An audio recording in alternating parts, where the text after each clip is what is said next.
Let's get ready to talk sports, entertainment, and innovation.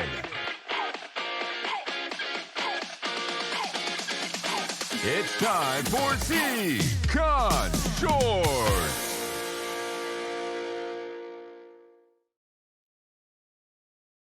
Welcome to episode 6 of SEICon Shorts. My name is Adam Honig. I'll be your host for today. I'm sorry about that. Today we have our very, very fine guest, Mr. Matthew Perl from On. Matt, very nice to see you. Good to see Welcome to our program today. Love it. Glad to be here, man, as always. Fantastic. So Matt and I go way, way back. We're both proud Syracuse alums. We're both class of '03. We studied abroad together in Madrid. We went to each other's weddings. This is definitely going to be a fun one. I'm looking forward to the conversation today. Matt is a subject matter expert on artificial intelligence within sports. Why don't we start there? Talk to us about how you got into AI and what you're doing at On. It's been an interesting journey to get here, but it's a really interesting space right now because everyone's seeing the headlines but trying to figure out what to do with it. I joined On, which used to be called Game On Technology, a little over 2 years ago. And what's been my charge, initially on the marketing side and now kind of for our sports vertical, is to help franchises and properties and brands understand how to leverage the technology to create better experiences for their fans. So really just basically everything from how a fan comes into your building to how they engage with your social media handles to what happens on a team website. These fans have questions and AI can help in answering these questions at scale and getting smarter as they get there. So it's been a fun journey in the last 2 years as more interest has kind of generated in this space. We talk internally that AI used to be a bit of a bad word. It scared people. And in the last 18 months, probably since the rise of ChatGPT, brands and people and everyone recognizes this thing's here, and it's probably something that can help my business. So on sits in that ecosystem. Super interesting, and you got a great background, mostly on the team side, the property side of sports, spending years with the Oakland A's, with the Nationals through Masson. How has the difference been going from more of a stick and ball sport on the team side to the technology side? How's that transition been for you? There's no major difference more apparent than the fact that there is no game, right? Like the funniest part is, you work really hard in an office with a computer and whatever at the A's or at the NFL or whatever it is. And then at the end of the day, there's actually a game afterwards. And in some cases, you're not doing anything during those games. Your work has already been done.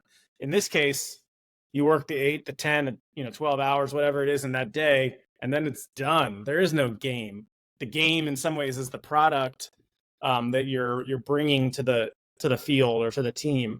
And that's the thing you're showing, not the guys in pinstripes or whatever, and the team and their performance. So the sports part of it is always there, and being able to speak the language is a big part of my business and a big part of who I am. But usually we talk about at the beginning of the calls now, hey, nice job by the whatever team yesterday.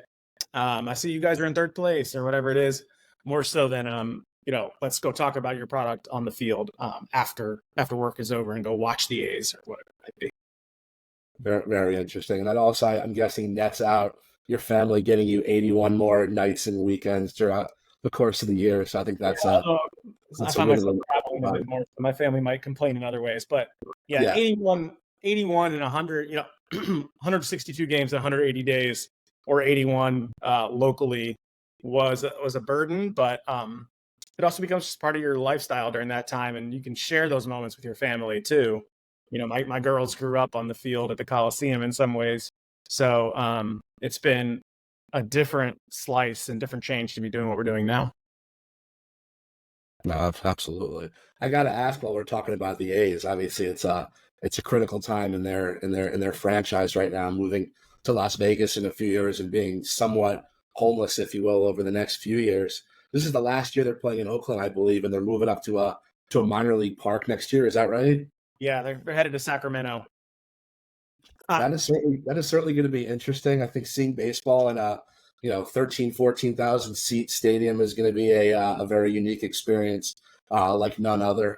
Probably some positives, probably some negatives sprinkled in there as well, but it's certainly going to be a spectacle, that's for sure. Yeah, I mean, look, this is one of those questions I get asked in different ways, and um, my first thought is, of course, with my friends and the kind of group that I worked with there, and what it means for their jobs and what it means for them personally, and then of course the impact in the Oakland community. It's lovely to see some of the other franchises stepping up. The USL soccer team. There's some independent league baseball stuff happening now to kind of replace it. So I feel for the Oakland community. Obviously, we have a wonderful ballpark nearby in San Francisco, so it's not like baseball is gone from the Bay Area. I think some of the logistical challenges are the stuff that gets publicized, but as a marketer, I'm fascinated to see how the next 3 to 5 years work from a branding and positioning perspective, not just by what the A's do, but what happens to Sacramento's baseball team now. There's a AAA team. How you build fan base and build affinity and build love. We all know that baseball certainly has a connectivity to the human beings, your memories with family and such. So how do you transfer that over the next 3 to 5 years during this process? And we're seeing in other leagues too, right? There's like all the stuff happening in Utah and Phoenix and hockey. How do you create fan base and build affinity, knowing that the team is going to leave in a couple of years? What is the selling proposition, both to the fan and then, of course, to the businesses, to the small businesses that are going to be a part of the franchise on a corporate partnership level? These are just the things that I'm, I guess, academically most interested in seeing how it's handled. And then my own personal experiences with the A's and stuff too are part of the background there too. So it's just like, how do you deal with this challenge that's ahead? Yeah, it's definitely a doozy. That's for sure. You mentioned earlier you've been traveling a lot. It sounds like you just got back from El Paso, Texas. So we'd love to hear more about that trip and your experience with bowl season. It was a partner of ours at SEICon, and that event's actually going to be taking place in Las Vegas next year, which is where SEICon is in July. So definitely a lot of positive things going on, a lot of symmetry. But yeah, talk to us about bowl season and your experience there would be great.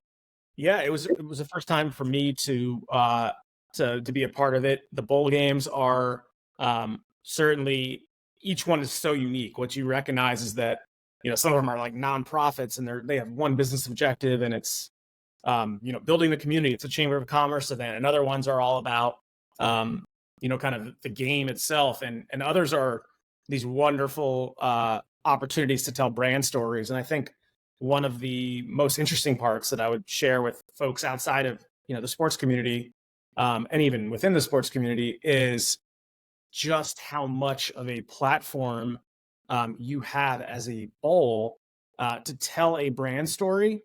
Just going back a second to our Oakland A's example, the Oakland A's can't just all of a sudden say, like, we are the Michelob Ultra Oakland A's, and let's let our players drink the beer on the field and pour it on their heads. Whereas a bowl game, like, not only is it the entitlement opportunities, but the integration of the property into that entitlement.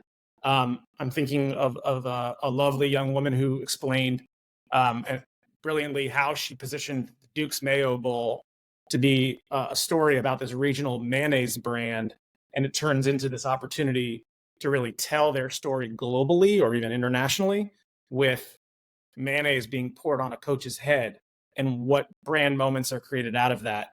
So for me, it was really interesting to hear those stories up close and understand how these brands have an opportunity to tell their story, to brand literally. And then from the perspective of like technology and innovation, bowls aren't traditionally like, on the cutting edge, but they want to be. So, what opportunities are there to integrate technologies like ours and others? Was an interesting opportunity for me and for our company to be there, and hopefully help some of these properties, begin to use technology in a way that could help their business. No, I love that. That's fantastic. And using your your chatbot technology, which we're using right now at SEICon. So if you go to SEICon's website, sei-con.org, you'll see the on chatbot there. You can use it to ask questions and figure out, you're planning and you're traveling to Las Vegas this summer. So we've been really impressed with it as well. As far as your clients that you're working with, Matt, is it mostly teams and leagues? Is it brands and agencies? What does the breakdown look like? On the on-site, we're doing a couple different verticals right now. And on the sports side specifically, we can certainly support individual properties and individual franchises. We have 10 NBA teams, for example. But what's interesting also is these data opportunities that exist at the league levels. Just to continue with the NBA model, imagine not only the opportunity to learn from what the individual team is saying, what fans are asking the Portland Trail Blazers, for example, but can the NBA as a league entity see patterns and communication lines and questions that might be thematically popping up across all 30 of their properties. So we've extended, our experiences into these league-wide opportunities to really be able to begin to globally understand what your fans are asking. The other areas that have been, kind of within my purview and without is kind of those sports adjacent opportunities, whether they are organizations or conferences, even like SEICon, that the language model can only be supported even more with. So by that, I mean, the company's been in business for about a decade, and we've seen thousands and millions of conversations generally about sports. But the kinds of questions that are asked at a conference are a little different than that of, the kind of questions that are asked by a franchise. So how do we figure out how to impact and strengthen our language models with these other areas? And the other area that's been most notably grown in the last year has been retail and e-commerce. So we've spent a lot of time and energy and bandwidth building out our e-com space. So On is now extended into high fashion and luxury fashion in the form of chatbots that support Armani Exchange and Valentino, as well as a couple smaller brands that are a bit more focused on specific product categories. We work with a bunch of e-com retailers that are dealing with product returns and shipments and sizing guides and stuff like that. So there's a lot of other ways in which the tool can be leveraged. And agencies have been an interesting thing for us, where we're intrigued by the opportunity for agencies to kind of offer this to their clients. Haven't got enough bites yet on that side. So if anyone out there is interested, hit me up. Absolutely. No, that sounds great. And I guess fast forwarding to July, heading out to join us in Las Vegas at SEICon, what gets you excited about our inaugural event? I mean, anything related to sports and innovation, I think our company naturally is interested in learning more about. The opportunity to hear from like-minded, folks in that space is meaningful for us as we think about how to productize this solution.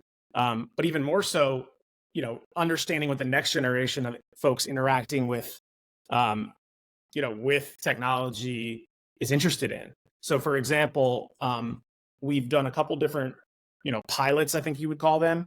There's, different characterizations. But for example, Discord has been an area that we were intrigued, can chat serve, can AI chat serve as a resource in that space? And what we've worked on recently is a pilot around narration or moderation of conversations on Discord using our chat technology. So, for example, if you ask a question on a Discord channel and our bot is present, perhaps our bot could actually answer a question of something that's being debated. So, is LeBron really better than AI or Allen Iverson? Our technology could potentially answer that question for you in the course of a larger debate in kind of a groupthink opportunity.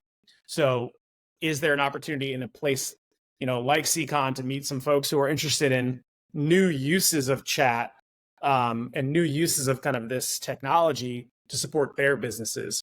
And that can be anything from, a solution we've already thought about to something brand new, because it really is a modular tool that can react and be dynamic around some of the areas that are out there. I love that. That's fantastic. All right, I'm going to ask you some fun questions to close this thing out. More on the fandom side, on the Syracuse alum side. So I think rewinding all the way back to 2003, Syracuse wins the national championship our last semester on campus. Where were you? What was that experience like? The only thing that's really the national championship was on a Monday, or maybe it was Monday. The real fun story, though, is actually what happened on the Final Four game. For me, at least, the national championship was amazing. It was a great night. We partied on campus. But the night before that, the Final Four night, I was actually in Montreal because my fraternity had a formal, and all of the younger guys in the house, I was a senior, of course, all the younger guys in the house went to New Orleans for the game. But we had already reserved a massive space up in Montreal for this formal. We had all this money spent, etc. What the younger kids who left ended up doing was freeing up all this money and all these hotel rooms and all this stuff for us to basically use in Montreal and party on their dime in some ways. So we ended up having kind of a open bar, open food, amazing amounts of space and hotel resource to leverage because all these kids had canceled at the last minute and the hotel gave us these accommodations. So there's a lot of fun pictures of the night we actually advanced to the Final Four. Advanced to the final from the Final Four game. And it, just a day and a half later, we're celebrating on campus in Syracuse. So it was a special weekend beyond just the final itself for me. Wow. So you got to celebrate in two different countries. I can't say that. Yeah, so exactly. There you go. Oh, wow. I know you're a huge hockey fan, always have been, diehard Capitals fan. Yeah. They've got a tough matchup here in the first round of the playoffs against my Rangers, who are the President Cup winners this year. What's your prediction? We got nothing to lose, man. This is one of those years where normally we're the President's Trophy winner, losing in the first round, which we did in 2002. I forget what year it was. So yeah, we had nothing to lose. This is house money. We weren't expected to do anything this year. We actually sold off at the deadline, traded away our arguably our Conn Smythe winner from when we won the cup a couple of years ago in Kuznetsov. So it's been a rough expectation setting year. And then of course they completely defy expectations and make a run to the cup, to the playoffs. So we have no chance according to Vegas, but we got a shot. I feel like every year an 8 seed knocks off a 1 seed in hockey more than in other sports. And there's been some amazing teams. I know the Bruins a couple of years ago had one of the best records in the regular season of all time, and we just got absolutely dropped in the first round playoffs. So you get a hot goalie and an injury, and all of a sudden you got a shot at the cup, and we'll see. But it's going to be tough to beat the Rangers. Yeah, I think this is the Rangers' year, at least in the first few rounds of the playoffs. Let's see how far they go, but they definitely seem to be having the mojo going this year for the first time in quite some time. So hopefully we can rag at each other in a couple of weeks, whoever takes the W and takes the L. But it should definitely be fun nonetheless. But no, Matt, this was a blast catching up with you and learning more about AI and what On's doing and your experience at bowl season and SEICon coming up. But can't tell you how much we appreciate you joining the podcast, and right after Dave Hansen as well. So it's not an easy slot to come in on, but you came in with confidence and the ability to win. So I love that, and it's great to see you as always. And thanks to our fans and our audience for tuning in. And next week we're going to have episode 7 of SEICon Shorts. So tune in, and we'll see you soon. Have a great day. Thank you.